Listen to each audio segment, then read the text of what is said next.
Saudara-saudara yang kekasih di dalam Tuhan kita Yesus Kristus, pada bagian ketiga dari pelajaran kita kali ini dengan judul pemberitaan Injil yang berlainan, saya akan teruskan.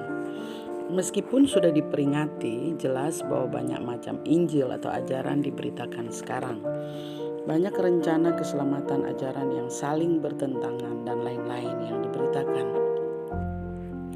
Bagaimana kita dapat menentukan yang mana yang benar?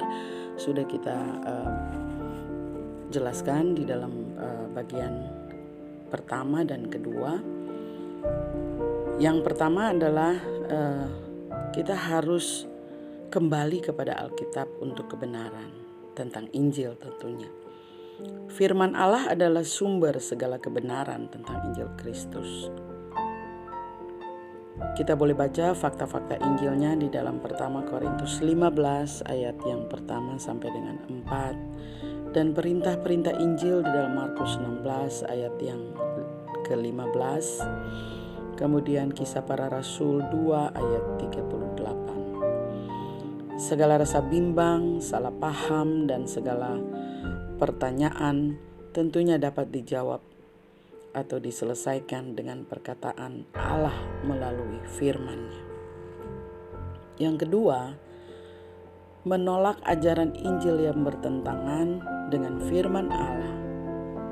Setiap manusia, kita berhak menyampaikan pendapatnya dan idenya, dan kita pun tidak diizinkan untuk menerimanya saja dengan begitu saja tanpa kita mengkonfirmasi dan kita mengecek kebenarannya di dalam Alkitab yang merupakan Injil dan firman Allah.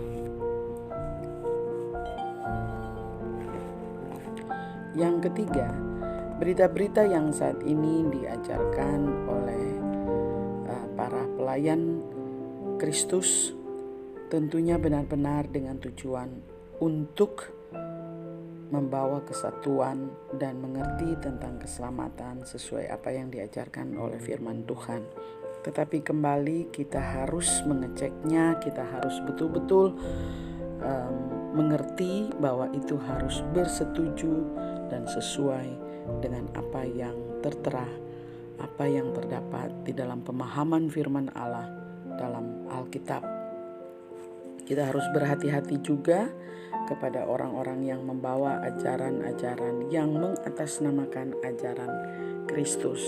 Tentunya kita akan diberikan hikmat oleh Tuhan sendiri untuk mengerti dan benar-benar bisa menerima pengajaran-pengajaran tersebut.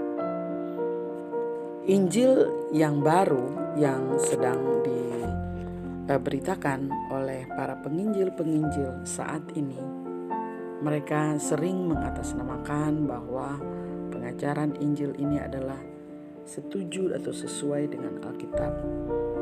Tetapi pengajaran yang mengatakan demikian tidaklah cukup untuk seorang pengikut Kristus.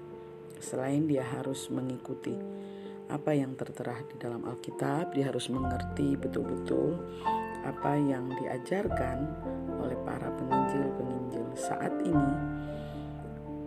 Kita harus punya dasar iman yang kuat untuk benar-benar percaya dengan ajaran dari mereka.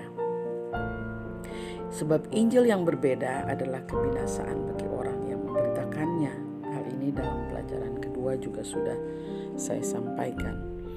Hanyalah Injil Kristus yang murni, yang memang benar-benar berkuasa untuk menyelamatkan. Kita baca itu di dalam kitab Roma pertama ayat yang ke-16 dan 17. Saudara-saudara yang kekasih dalam Yesus Kristus, itulah pelajaran bagian ketiga.